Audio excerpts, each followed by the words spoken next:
그렇다면 사라진 대구 사과는 어디로 갔을까?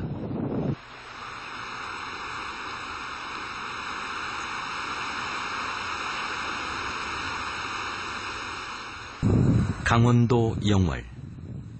아름다운 동강이 굽이쳐 흐르는 이곳이 최근 새로운 사과의 재배 적지로 떠오르고 있는 곳이다.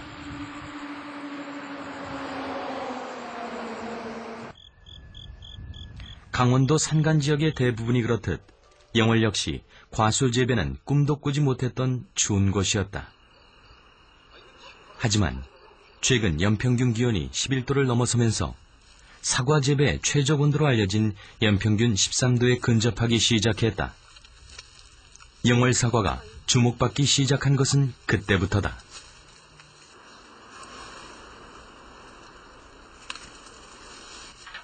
(2009년) 현재 영월 지역 사과 면적은 80헥타르 정도.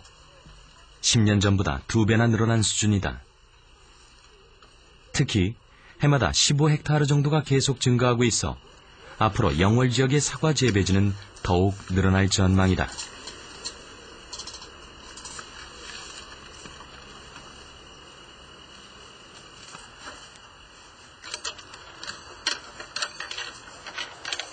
저희들도 그 수확을 해서 먹어보면은 경도나 당도가 월등히 좋거든요. 타 지역보다.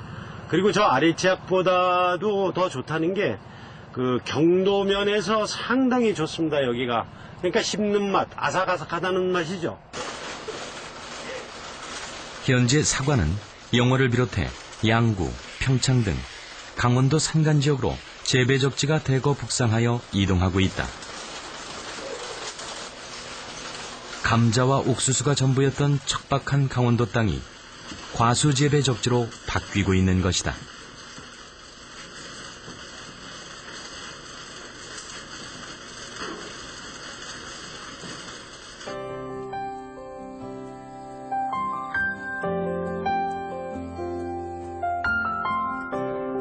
그렇다면 재배 작물이 바뀌면 식생대도 달라질까? 제작진은 직접 확인해 보기로 했다. 어두워지기를 기다려 영월의 사과 재배지를 다시 찾았다. 그리고 이곳에서 서식 중인 곤충들을 채집해 식생대도 함께 변하고 있는지 분석해 보기로 했다.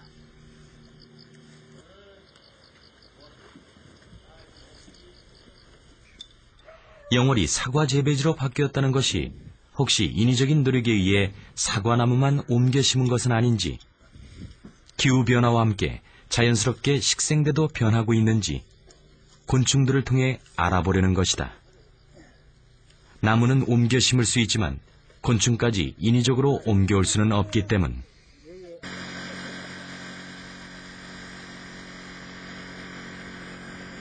드디어 어둠 속에 불이 켜지고 숨어있던 곤충들이 불빛 아래 제 모습을 드러내기 시작한다.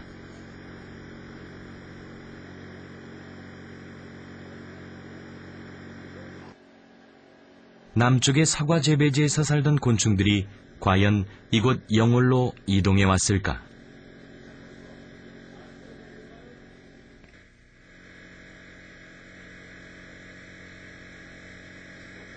까맣게 몰려든 곤충들. 이름조차 알 수 없는 수많은 곤충들 사이 낯익은 모습들이 하나둘 눈에 띄기 시작한다.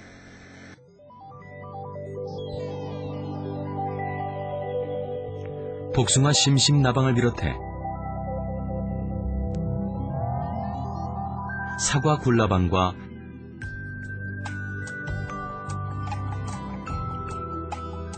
에모무늬 나방 등 남부지방의 과수 재배지대에 서식하는 곤충들이 이곳 영월에서도 발견되고 있다.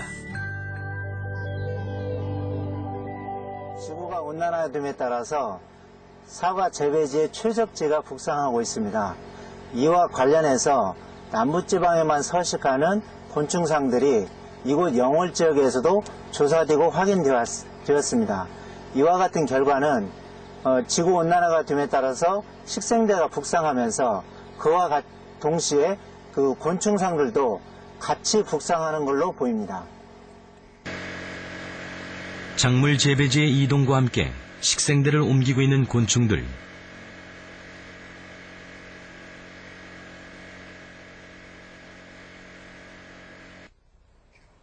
하지만 곤충들이 식생대만 옮기고 있는 것이 아니다. 몇 년 사이 급격히 증가하고 있는 해충들은 기후변화와 밀접한 관계가 있다.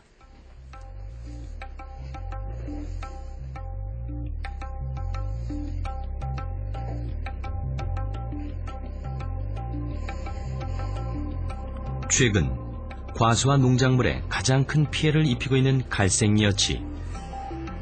개체수가 증가하면서 더욱 경계 대상이 되고 있다.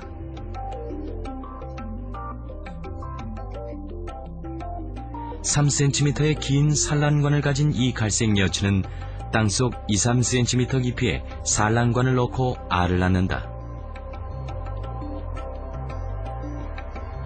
이렇게 산란된 갈색여치 알은 땅속에서 2년 이상 알 상태로 지낸 후 성충이 된다. 그런데 이 갈색여치들의 월동 패턴이 바뀌고 있다. 알 상태에서 죽지 않고 생존하는 비율이 높아지고 있을 뿐 아니라 성충이 되는 속도도 더 빨라지고 있다. 바로 온도 때문이다. 온도 변화가 갈색여치의 월동 패턴을 어떻게 바꾸고 있는지 직접 실험을 통해 확인해 보았다.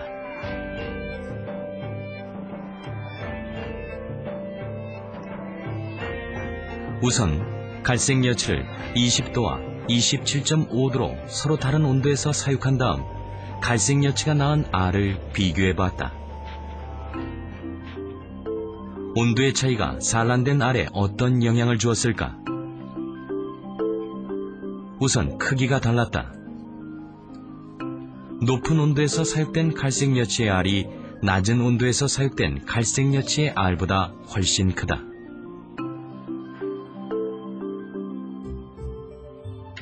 발육 속도도 온도에 따라 달라진다. 같은 시기에 산란된 알들이지만 평상시 온도에 둔 알은 아무 변화가 없고,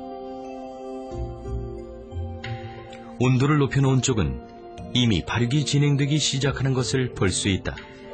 이대로라면 알은 1년 만에 성충이 될 것이다.